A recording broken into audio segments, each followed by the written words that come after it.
Hello friends, tax filing school के इस video में आपका स्वागत है। दोस्तों, इस वीडियो में हम देखेंगे कि अगर आपको कमीशन इनकम है तो किस तरीके से आप ITR 3 आसानी से फाइल कर सकते हो। दोस्तों, इनकेस आप अगर फ्रीलांसर हैं या आपका कोई ब्रोकरेज का बिजनेस है जैसे कि रियल एस्टेट एजेंट हो गए या दूसरा कोई भी बिजनेस है जहां पर आप ट्रेडिंग नहीं करते हो, बाय सेल नहीं करते हो, तो ये वीडियो आपके लिए यूजफुल हो सकता है। सिर्फ जहां पर हम कमीशन वर्ड यूज करेंगे वहां पर आप अपने इनकम वाले वर्ड का यूज कीजिएगा, बाकी सारे स्टेप सेम टू सेम है। दोस्तों, आगे बढ़े उससे पहले आपको सारा डिटेल अपना इस तरीके से एक फाइनल अकाउंट के फॉर्मेट में बनाकर रख लेना है। ध्यान देना, फाइनल अकाउंट के बहुत सारे बेनिफिट होते हैं। लोन लेने जा रहे हो, क्रेडिट कार्ड लेने जा रहे हो या इनकम प्रूफ के लिए आप फाइनल अकाउंट का इस्तेमाल कर सकते हो। ITR के साथ में बहुत सारे बेनिफिट हैं। अगर आपने फाइनल अकाउंट नहीं बनाया हुआ है तो ऑलरेडी हमने एक वीडियो बनाया हुआ है कि किस तरीके से फाइनल अकाउंट आसानी से बनाया जा सकता है। 15-20 मिनट का काम है। फॉर्मेट आप चाहो तो खुद से बना लो, अदरवाइज आप डाउनलोड भी कर सकते हो। लिंक नीचे डिस्क्रिप्शन में मिल जाएगा। अब आपके पास डेटा अवेलेबल होगा तब आपको जाना है इनकम टैक्स पोर्टल पर। इनकम टैक्स पोर्टल पर जाओगे तो यहाँ पर लॉगिन का बटन मिल जाता है। लॉगिन पर क्लिक करके आप अपने पैन नंबर और पासवर्ड का इस्तेमाल करिएगा और लॉगिन कर लीजिएगा। लॉगिन करते इस तरीके से डैशबोर्ड आ जाता है। डैशबोर्ड जब आ जाएगा तो 2-3 काम आपको पहले कर लेना है। सबसे पहले तो आपका बैंक अकाउंट वैलिडेट होना चाहिए, अदरवाइज रिफंड नहीं आएगा। ठीक है, तो आप चेकआउट कर लीजिएगा। वीडियो ऑलरेडी हमने बनाया हुआ, लिंक आपको नीचे डिस्क्रिप्शन में मिल जाएगा। उसके अलावा आपका मोबाइल नंबर, ईमेल आईडी भी अपडेट होना चाहिए, क्योंकि इनकम टैक्स डिपार्टमेंट अगर कम्युनिकेशन करता है तो मोबाइल नंबर, ईमेल आईडी के थ्रू ही करता है और बहुत जरूरी है। उसके बाद थर्ड, यहाँ पर AIS का ऑप्शन आपको दिखाई दे रहा है। इस पर क्लिक करोगे तो आपके जो भी इनकम है या जो स्पेशल फाइनेंशियल ट्रांजैक्शन है वो दिखाई दे जाएंगे। उसको चेकआउट कर लीजिएगा। ITR जब भी भरो तो AIS से मैच करके भरो, ठीक है, अदरवाइज प्रोसेस नहीं होता है और फिर बाद में हमें डिफेक्टिव रिटर्न का नोटिस भी आ जाता है। उसके बाद ई फाइल में जाएंगे, इनकम टैक्स रिटर्न्स है और यहाँ पर व्यू फॉर्म 26AS है। इस पर क्लिक करके आप अपना TDS चेक कर लो। जैसे कि हमारे केस में देखिए LIC से कमीशन आया है और उस पर TDS डिडक्ट हुआ है, तो आप भी चेकआउट कर लो कि TDS कितना दिखाई दे रहा है। अब हमारे केस में हम मान लेते हैं कि हमारा सब कुछ अप टू डेट है। अब हम इनकम टैक्स रिटर्न फाइल करने की तरफ बढ़ेंगे। यहाँ पर देखिए फाइल नाउ का बटन है, इस पर क्लिक कर देंगे। असेसमेंट ईयर सेलेक्ट करने का पेज आ जाएगा। करंट असेसमेंट ईयर सेलेक्ट कर लो। मोड ऑफ फाइलिंग में ऑनलाइन सेलेक्ट करना है और नीचे कंटिन्यू का बटन है, क्लिक कर दो। स्टार्ट न्यू फाइलिंग का बटन है, क्लिक कर दो। अब असेसी सेलेक्ट करने का पेज आ जाता है। इंडिविजुअल सेलेक्ट करना है और नीचे कंटिन्यू का बटन है, क्लिक कर देना है। अब ITR फॉर्म हमें चुनना है। ITR 3 सेलेक्ट करेंगे और नीचे प्रोसीड विद ITR पर क्लिक करेंगे। लेट्स गेट स्टार्टेड का बटन है, क्लिक कर दो। अब हमें यहाँ पर रीजन सेलेक्ट करना है, क्यों हम ITR फाइल करना चाहते हैं। जो एप्लीकेबल होगा सेलेक्ट करिएगा और नीचे कंटिन्यू का बटन है, क्लिक कर दो। क्लिक करते यहाँ पर शेड्यूल सेलेक्ट करने का पेज आ जाता है। जो भी एप्लीकेबल शेड्यूल होंगे उनको आप सेलेक्ट कर लीजिएगा। शेड्यूल जब आप सेलेक्ट कर लो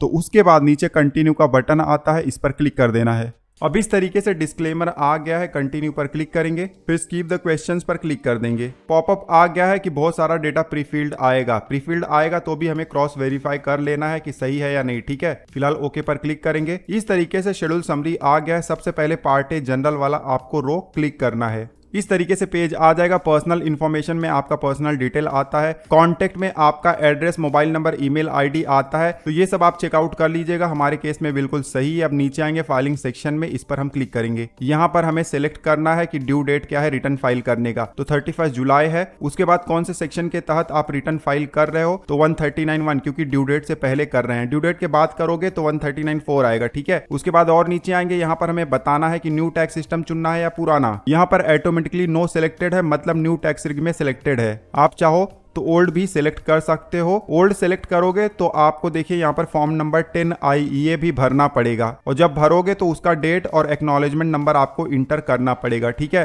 और जब भी भरोगे तो ड्यू डेट के पहले भरा हुआ है या ड्यू डेट के बाद, उस तरीके से आपको यहाँ पर ऑप्शन सिलेक्ट करना है। हमारे केस में हम नया टैक्स सिस्टम चुनने वाले हैं क्योंकि वो ज्यादा बेनिफिशियल है, तो नो पर हम सिलेक्ट कर लेंगे। अगर आप ओल्ड टैक्स सिस्टम भी चुनते हो तो भी इस वीडियो को कंटिन्यू देखिएगा, क्योंकि जो भरने का तरीका है बिल्कुल सेम है, न्यू में, ओल्ड में, दोनों में। अब नीचे आएंगे तो यहाँ पर रेसिडेंशियल स्टेटस हमें बताना है, हम रेसिडेंट है और क्यों है वो भी बताना है। तो पहला वाला ऑप्शन हमारे लिए एप्लीकेबल है, ठीक है। अब नीचे आएंगे, बहुत सारे यहाँ पर सवाल पूछे गए हैं। हमारे केस में सारे सवालों का जवाब नो है, तो हम नो सेलेक्ट कर देंगे। आप पढ़ लीजिएगा, जो भी एप्लीकेबल होगा यस या नो आप सेलेक्ट कर सकते हो, ठीक है। सब सेलेक्ट करने के बाद नीचे सेव का बटन है, क्लिक कर दो। फाइलिंग सेक्शन कंप्लीट हो गया है। अब नीचे ऑडिट इन्फॉर्मेशन है, इस पर क्लिक करो। अब यहाँ पर भी बहुत सारे सवाल हमसे पूछे जाएंगे। बुक ऑफ अकाउंट आप मेंटेन करने के लिए लायबल हैं या नहीं, तो नो सेलेक्ट करिएगा। मेजॉरिटी ऑफ केसेस में लायबल नहीं होते हैं। आप चाहो तो यस भी सिलेक्ट कर सकते हो अगर आप लायबल हो तो। हम यहाँ पर यस ही सिलेक्ट करेंगे क्योंकि हमने फाइनल अकाउंट बनाया हुआ है और हमारा जो कमीशन का इनकम है ऑनलाइन दिखाई दे रहा है, ठीक है। उसके बाद यहाँ पर प्रिजम्पटिव बेसिस पर आप इनकम डिक्लेयर कर रहे हो तो नहीं कर रहे हैं। उसके बाद नीचे आने पर हमसे सवाल पूछा जा रहा है कि क्या आपका टर्नओवर 1 करोड़ से लेकर 10 करोड़ के बीच में है, तो नहीं, हमारा तो यहाँ पर 4-5 लाख ही है, तो हम सेकंड वाला ऑप्शन चूज करेंगे, no turnover does not exit 1 crore.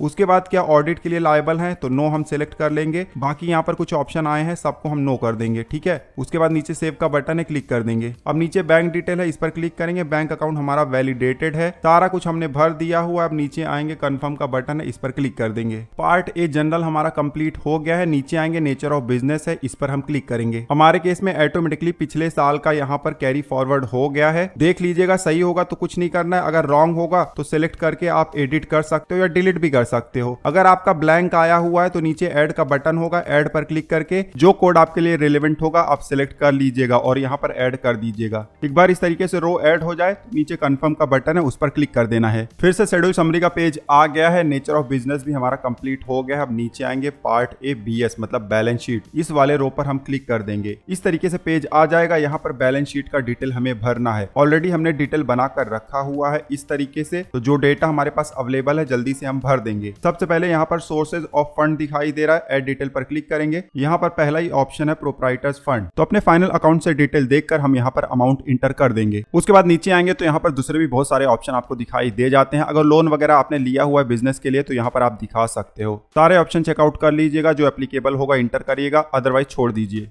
हमारे केस में सिर्फ प्रोप्राइटर कैपिटल ही था तो वो हमने इंटर कर दिया हुआ है। अब नीचे आएंगे, यहाँ पर ऐड का बटन है, क्लिक कर देंगे। सोर्सेज ऑफ फंड हमारा कंप्लीट हो गया है। नीचे आएंगे, यहाँ पर एप्लीकेशन ऑफ फंड का रो है, इस पर क्लिक करेंगे। सबसे पहले यहाँ पर अगर कोई फिक्स असेट्स है तो आप यहाँ पर इंटर कर सकते हो। हमारे केस में हमने डिप्रिसिएशन चार्ट बनाकर रखा हुआ है इस तरीके से। लैपटॉप और मोबाइल है बिजनेस के लिए, तो जो सबसे पहले ओपनिंग WDV मतलब फाइनेंशियल ईयर के स्टार्ट में कितना वैल्यू था वो अमाउंट हम इंटर करेंगे। टोटल अमाउंट आपको बैलेंस शीट में इंटर करना है, बाद में अलग अलग इंडिविजुअल भी दिखाना होगा। तो फिलहाल टोटल अमाउंट हम इंटर कर देते हैं। उसके बाद डिप्रिसिएशन और फाइनली क्लोजिंग वैल्यू बच जाता है जो कि मैच हो रहा है, ठीक है। उसके बाद नीचे आएंगे, कोई इन्वेस्टमेंट आपने किया हुआ है बिजनेस से related, long term short term, तो आप यहाँ पर दिखा सकते हो। उसके बाद नीचे current assets, loan and advances का ऑप्शन दिखाई देता है। क्लिक करोगे तो बहुत सारे ऑप्शन यहाँ पर दिखाई दे जाते हैं, जैसे कि फिनिश्ड गुड्स हो गया या रॉ मटेरियल हो गया या कंज्यूमेबल आइटम्स हो गए। उसके अलावा डेटर हो गया, कैश और बैंक बैलेंस हो गया, एडवांस किसी को दिया गया है, डिपॉजिट किसी को दिया गया है, तो सारा कुछ आप यहाँ पर दिखा सकते हो। चेकआउट कर लीजिएगा, जो भी एप्लीकेबल होगा उसको भर दीजिएगा। हमारे केस में सन्ड्री डेटर है, कैश और बैंक बैलेंस भी है और साथ ही साथ एडवांस वगैरह भी है, तो वो सब हम इंटर कर देते हैं जल्दी जल्दी। तो सारा डिटेल हमने इंटर कर दिया हुआ है। अब स्क्रॉल करके नीचे आएंगे, करंट असेट्स में ही आपको नीचे देखिए करंट लायबिलिटी भी दिखाई दे जाता है। हमारे केस में कुछ करंट लायबिलिटी है तो वो हम इंटर कर देंगे प्रोविजन में। इस वाले सेक्शन में आप क्रेडिटर या जो शॉर्ट टर्म लायबिलिटी होता है या आउटस्टैंडिंग इंटरेस्ट वगैरह आप यहाँ पर दिखा सकते हो। सारा डिटेल हमने भर दिया हुआ है। अब नीचे आएंगे, यहाँ पर ऐड का बटन है, क्लिक कर देंगे। अब इस तरीके से रो ऐड हो जाता है। सोर्स और एप्लीकेशन दोनों में सेम अमाउंट हमें दिखाई देता है, सेम होना चाहिए, 1 रुपए का भी डिफरेंस नहीं होना चाहिए, ठीक है दोस्तों। ध्यान देना है, फाइनल अकाउंट कैसे बनाना है उसका सेपरेट वीडियो हमने बनाया हुआ है डिटेल में, ठीक है, तो चेकआउट कर लीजिएगा। अब बैलेंस शीट हमने भर दिया हुआ है, नीचे कंफर्म का बटन है, क्लिक करेंगे। पॉपअप आ गया है, ओके पर क्लिक कर देंगे। फिर से रिटर्न समरी का पेज आ गया है। बैलेंस शीट वाला हमारा रो कंप्लीट हो गया है। नीचे आएंगे, ट्रेडिंग अकाउंट हमारे लिए एप्लीकेबल नहीं है, मैन्युफैक्चरिंग भी एप्लीकेबल नहीं है। सीधे आएंगे पार्ट ए P&L, इस रो पर क्लिक करेंगे। इस तरीके से P&L का पेज आ जाता है। यहाँ पर देखिए सबसे पहले क्रेडिट टू P&L अकाउंट है, जो भी हमारा इनकम है बिजनेस से रिलेटेड उसको हम यहाँ पर इंटर कर सकते हैं। और नीचे जो डेबिट टू P&L अकाउंट है, यहाँ पर हमें एक्सपेंसेस इंटर करना होता है। हमने P&L अकाउंट बनाया हुआ है। यहाँ पर एक तरफ हमारा एक्सपेंसेस है और दूसरी तरफ हमारा इनकम है, तो ये दोनों इनकम पहले दिखाएंगे, उसके बाद एक्सपेंसेस। P&L शेड्यूल में आ जाएंगे, क्रेडिट टू P&L पर क्लिक करेंगे, ऐड डिटेल्स पर क्लिक करेंगे। अब इस तरीके से पेज आ गया है। यहाँ पर नीचे आएंगे तो यहाँ पर हमें कमीशन का बॉक्स दिखाई दे जाता है। कमीशन का जो इनकम है यहाँ पर हम इंटर कर देंगे। उसके बाद नीचे आएंगे तो इनकम के दूसरे भी बहुत सारे ऑप्शन यहाँ पर दिए गए हैं, चेकआउट कर लीजिएगा, जो एप्लीकेबल होगा इंटर कर दीजिएगा। कोई भी इनकम जो कि यहाँ ऊपर नहीं दिया गया है उसको आप यहाँ पर दिखा सकते हो। रियल एस्टेट से आपको ब्रोकरेज मिल रहा है या कोई फ्रीलांसिंग का इनकम है या कोई नॉन ट्रेडिंग बिजनेस से इनकम आ रहा है तो यहाँ पर आप दिखा सकते हो। नेचर ऑफ इनकम आपको मेंशन कर देना है और उसके बाद जो सामने बॉक्स है उसमें अमाउंट इंटर कर देना है। तो जो इनकम था कमीशन का और अदर इनकम वो हमने दिखा दिया हुआ है। टोटल अमाउंट हमें यहाँ पर दिखाई दे रहा है जो कि हमारे पीएनएल से मैच कर रहा है। ठीक है, अब नीचे ऐड का बटन है, क्लिक कर देंगे। अब क्रेडिट टू पीएनएल हमारा कंप्लीट हो गया है। नीचे आएंगे, डेबिट टू पीएनएल है, इस पर क्लिक करेंगे, ऐड डिटेल्स पर क्लिक करेंगे। अब यहाँ पर एक्सपेंसेस के बहुत सारे बॉक्सेस आपको दिखाई दे जाते हैं, चेकआउट कर लीजिएगा। जो आपके लिए एप्लीकेबल होगा इंटर करिएगा, जो एप्लीकेबल नहीं है उसको छोड़ दीजिए। बहुत सारे ऑप्शन आपको यहाँ पर दिखाई नहीं दे जाएंगे तो उनका क्या करना है मैं आगे आपको बताऊंगा। ठीक है, पहले जो जो दिखाई दे रहा है जल्दी से इंटर कर देते हैं। अब जो एक्सपेंसेस यहाँ पर दिखाई दे रहे थे वो हमने भर दिया। हमारे केस में सिर्फ एक ही दिखाई दे रहा था। अब नीचे देखिए कंटिन्यू का बटन है, इस पर क्लिक करेंगे तो एक दूसरा पेज भी आ जाएगा इस तरीके से। यहाँ पर भी बहुत सारे एक्सपेंसेस हैं, देख लीजिएगा, जो एप्लीकेबल होगा इंटर कर दीजिएगा। हमारे पास पीएनएल अकाउंट है, जो एक्सपेंसेस वहाँ पर दिखाई दे रहे हैं उनको हम यहाँ पर जल्दी से इंटर कर देते हैं। जो एक्सपेंसेस यहाँ पर डायरेक्टली दिखाई दे रहे थे उनको हमने इंटर कर दिया हुआ है। अब स्क्रॉल करके नीचे आएंगे तो यहाँ पर अगर आपने कोई लोन लिया होगा तो उसका इंटरेस्ट भी दिखा सकते हो। उसके अलावा डिप्रिसिएशन दिखाने का भी यहाँ पर आपको बॉक्स मिल जाता है। अब जो ऑप्शन हमें दिखाई नहीं दे रहे हैं आईटीआर में, जैसे कि देखिए प्रिंटिंग स्टेशनरी नहीं है, पोस्टेज एंड कुरियर नहीं है या मिसलेनियस नहीं है, तो इनको कैसे इंटर करना है। आपको सेकंड वाले पेज पर ही अदर एक्सपेंसेस का ऑप्शन दिखाई दे जाता है। ये देखिए 46 में, इस पर क्लिक करिए और यहाँ पर आप मैनुअल इंटर कर सकते हो। नाम देने के बाद आपको अमाउंट इंटर कर देना है। दूसरा कुछ भी है तो ऐड डिटेल पर क्लिक करिए, फिर यहाँ से नाम दीजिए और अमाउंट इंटर कर दीजिए। अब अदर एक्सपेंसेस में जो भी हम इंटर कर सकते थे कर दिए। अब नीचे सेव का बटन है, क्लिक कर देंगे। अब सारा एक्सपेंसेस का डिटेल हमने इंटर कर दिया हुआ है। नीचे यहाँ पर प्रॉफिट भी दिखाई दे रहा है, उसके नीचे ऐड का बटन है, क्लिक कर देंगे। क्लिक करते इस तरीके से पीएनएल का पेज आ जाता है। क्रेडिट और डेबिट साइड दोनों हमें दिखाई दे रहे हैं। उसके बाद यहाँ पर नेट इनकम भी हमें दिखाई दे रहा है। ठीक है, स्क्रॉल करके नीचे आएंगे तो यहाँ पर कंफर्म का बटन है, इस पर हम क्लिक कर देंगे। फिर से रिटर्न समरी का पेज आ गया है, हमारा पीएनएल भी कंप्लीट हो गया है। अब नीचे आएंगे तो यहाँ पर शेड्यूल डीपीएम और डीओए है, इस पर हम क्लिक कर देंगे क्योंकि डिप्रिसिएशन भी हमें क्लेम करना है। इस तरीके से शेड्यूल डिप्रिसिएशन का पेज आ जाता है। यहाँ पर आपको टेबल दिखाई देगा। हमने पिछले साल डिप्रिसिएशन क्लेम किया हुआ था तो ऑटोमेटिक यहाँ पर अमाउंट आ गया है, लैपटॉप का भी और मोबाइल का भी। लेकिन यहाँ पर जो अमाउंट आया हुआ है रॉन्ग है, तो इसको सही करने के लिए हमें एडिट पर क्लिक करना पड़ेगा। हमारे पास डिप्रिसिएशन चार्ट है, उसमें से देख के हम जो ओपनिंग वैल्यू है इंटर कर देंगे। ओपनिंग वैल्यू हमने दोनों में इंटर कर दिया। डिप्रिसिएशन ऑटोमेटिकली कैलकुलेट हो जाएगा और नीचे क्लोजिंग वैल्यू भी आ जाएगा। उसके बाद सेव का बटन है, क्लिक कर दो। आपके केस में अगर दिखाई नहीं देगा तो आप मैनुअल भी इंटर कर सकते हो। ठीक है, उसके अलावा फर्नीचर वगैरह भी आपके केस में है, आपके बिजनेस में आपने बाय किया हुआ है तो उसके लिए शेड्यूल डीओए में आप इंटर कर सकते हो। रो पर क्लिक करोगे, ऐड डिटेल का बटन आ जाएगा, क्लिक कर दो। फिर से आपको टेबल दिखाई दे जाएगा, इसमें आपको फर्नीचर वगैरह के ऑप्शन भी मिल जाते हैं। ठीक है, तो जो भी एप्लीकेबल होगा भर दीजिएगा। उसके बाद नीचे ऐड का बटन है, क्लिक कर देना है। हमारे केस में कुछ नहीं है तो हम इसको छोड़ देंगे। मशीन से रिलेटेड था वो हमने इंटर कर दिया। अब नीचे आएंगे, यहाँ पर हमें कंफर्म का बटन दिखाई देता है, क्लिक कर देंगे। फिर से रिटर्न समरी का पेज आ गया है। डिप्रिसिएशन का शेड्यूल हमारा कंप्लीट हो गया है। उसके बाद नीचे आएंगे तो एक और डिप्रिसिएशन का शेड्यूल है, इसमें कुछ करना नहीं है, सिर्फ आपको अमाउंट चेक कर लेना है। ये भी देख लेना है कि आपने पीएनएल में और बैलेंस शीट में जो अमाउंट इंटर किया हुआ था डिप्रिसिएशन का वही यहाँ पर भी दिखाई दे रहा है। अगर यही दिखाई दे रहा है तो कंफर्म पर क्लिक कर देना है। कभी कभी 1-2 रुपए का आगे पीछे हो जाता है तो उसको आप एडजस्ट कर लेना। ठीक है, फिर से शेड्यूल समरी का पेज आ गया। शेड्यूल डिप्रिसिएशन भी कंप्लीट हो गया। नीचे आएंगे, ये सब हमारे लिए एप्लीकेबल नहीं है। अगर आपको कैपिटल गेन है तो इससे रिलेटेड वीडियो ऑलरेडी हमने बनाया हुआ है, कैपिटल गेन का, ट्रेडिंग इनकम का। लिंक आपको नीचे डिस्क्रिप्शन में मिल जाएगा। अब हम जाएंगे शेड्यूल अदर सोर्स में। इस तरीके से पेज आ जाता है। यहाँ पर डिविडेंड अगर मिला हुआ है, बैंक का इंटरेस्ट है तो वो सब कुछ हमें दिखाई दे जाएगा। ध्यान दीजिएगा, अगर आपको कमीशन का इनकम मिलता है या ब्रोकरेज का मिलता है, नॉन ट्रेडिंग इनकम मिलता है तो कभी कभी क्या होता है वो इनकम अदर सोर्स के हेड में दिखाई दे जाता है। जैसे कि अभी आप देख सकते हो प्रीफिल्ड आया हुआ है तो इसको आपको हटा देना है। सिलेक्ट करिए और डिलीट पर क्लिक कर दीजिए। कंफर्मेशन आएगा, यस पर क्लिक कर दीजिए क्योंकि ऑलरेडी हमने पीएनएल में उसको दिखा दिया हुआ है। ठीक है, उसके बाद देखिए इंटरेस्ट का इनकम भी हमारे केस में है, देख लीजिएगा कि सही है या नहीं।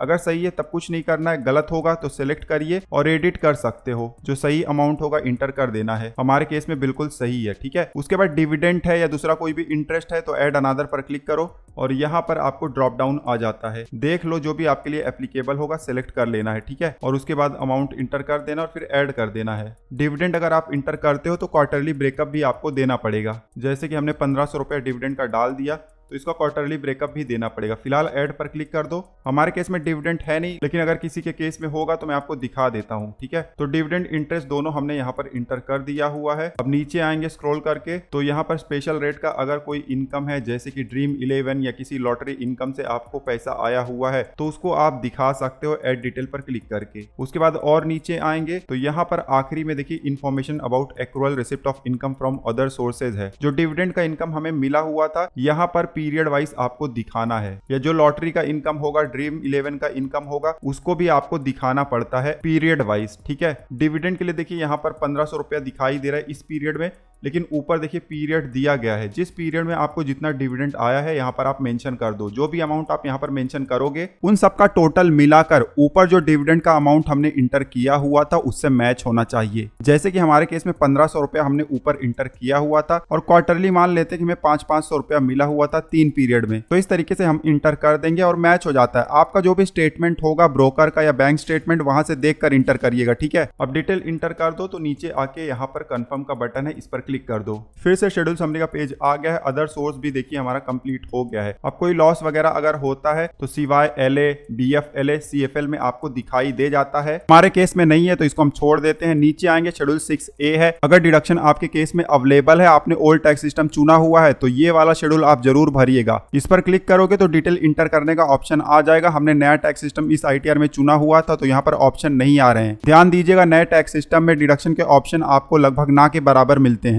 लेकिन अगर पुराना आपने चुना हुआ था तो जो भी आपके लिए डिडक्शन एप्लीकेबल होगा भर दीजिएगा। बहुत ही आसान है। उसके बाद फिर से शेड्यूल समरी के पेज पर हम आ जाते हैं। यहाँ पर स्क्रॉल करके नीचे आएंगे तो पार्ट बी TI है, ये वाला शेड्यूल हम सेलेक्ट कर लेते हैं। इस शेड्यूल में आपको करना कुछ नहीं है, सिर्फ चेकआउट कर लेना है आपका इनकम सारा दिखाई दे रहा है या नहीं दिखाई दे रहा है। सब कुछ सही होगा तो नीचे कंफर्म का बटन है, क्लिक कर देना है। फिर से शेड्यूल समरी का पेज आ गया है। अब स्क्रॉल करके नीचे आएंगे तो यहाँ पर टैक्स पेड का रो है, इस पर हम क्लिक कर देंगे। अगर TDS आपका डिडक्ट हुआ है या एडवांस टैक्स या सेल्फ असेसमेंट टैक्स आपने पे किया हुआ है तो यहाँ पर दिखाई देगा। सैलरी का TDS पहले रो में दिखाई देता है। सैलरी के अलावा बाकी सारे TDS आपको सेकेंड रो में दिखाई देंगे। हमारे केस में कमीशन इनकम पर TDS डिडक्ट हुआ है तो सेकेंड रो में दिखाई दे रहा है, इस पर क्लिक करेंगे। अब यहाँ पर एक रो हमें दिखाई दे रहा है। इस तरीके से स्क्रॉल करके आप डिटेल चेक कर लीजिएगा।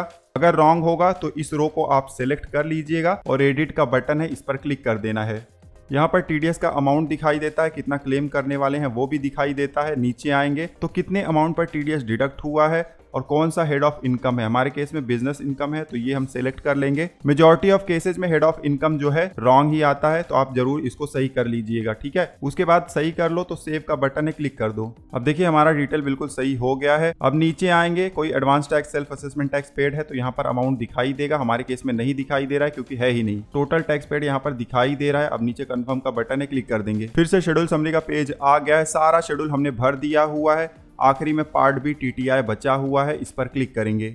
इस पेज पर भी आपको कुछ करना नहीं है, ऑटोमेटिकली डिटेल यहाँ पर फीड होगा। आप चेकआउट कर लीजिएगा। यहाँ पर इनकम टैक्स का कैलकुलेशन होता है। नीचे आओगे तो आपको टैक्स लायबिलिटी दिखाई दे जाएगा और उसके अलावा टोटल टैक्स पेड है और जो रिफंड आपका बचता है वो भी यहाँ पर आपको दिखाई दे जाता है। एकदम आखिरी में आओगे तो यहाँ पर एक सवाल पूछा जाता है। हमारे केस में इसका जवाब है नो। आपके लिए जो एप्लीकेबल होगा सिलेक्ट कर लीजिएगा और उसके बाद नीचे प्रीव्यू रिटर्न का बटन है, इस पर क्लिक कर देना है। इस तरीके से प्रीव्यू का पेज आ जाएगा। यहाँ पर एक चेक बॉक्स है, क्लिक करिए। स्क्रॉल करके नीचे आइए, प्रोसीड टू प्रीव्यू का बटन है, क्लिक कर दीजिए। अब यहाँ पर ITR फॉर्म जो आपने भरा हुआ था आ गया है, क्रॉस वेरीफाई कर लीजिएगा। सही होगा तो एकदम आखिरी में जाना है, प्रोसीड टू वैलिडेशन का बटन है, क्लिक कर दो। ITR सही तरीके से भरा गया होगा तो इस तरीके से वैलिडेशन सक्सेसफुल का आपको स्क्रीन दिखाई दे जाएगा। नीचे प्रोसीड टू वेरिफिकेशन का बटन है, क्लिक कर दो। अब इस तरीके से E-वेरीफाई का पेज आ जाएगा। जो भी ऑप्शन आपके लिए सुटेबल होगा उसको चूज करके E-वेरिफिकेशन कर दो तो इनकम टैक्स रिटर्न सबमिट भी हो जाएगा। जैसे ही सबमिट होगा आपको ईमेल, मोबाइल नंबर पर SMS आ जाएगा। फाइल होने के बाद स्क्रीन पर ही आपको डाउनलोड रिसिप्ट का बटन दिखाई देता है। इस पर क्लिक करके ITR का कॉपी आप डाउनलोड कर सकते हो। तो दोस्तों बहुत ही आसान प्रोसेस था। ITR 3 में सारे शेड्यूल आपको भरने नहीं होते, जो एप्लीकेबल है वही भरने होते हैं। आई होप कि ये वीडियो आपके लिए यूजफुल रहा होगा। कोई क्वेरी है इस वीडियो से रिलेटेड तो आप नीचे कमेंट कर सकते हो। इनकम टैक्स से रिलेटेड दूसरे वीडियोस देखने के लिए स्क्रीन पर आपको प्लेलिस्ट दिखाई दे रहा है, चेकआउट कर लीजिएगा। बहुत सारे इंपॉर्टेंट वीडियोस अवेलेबल हैं। इस वीडियो में बस इतना ही। मिलते हैं आपसे अगले वीडियो में, तब तक आप हंसते रहो, मुस्कुराते रहो। धन्यवाद।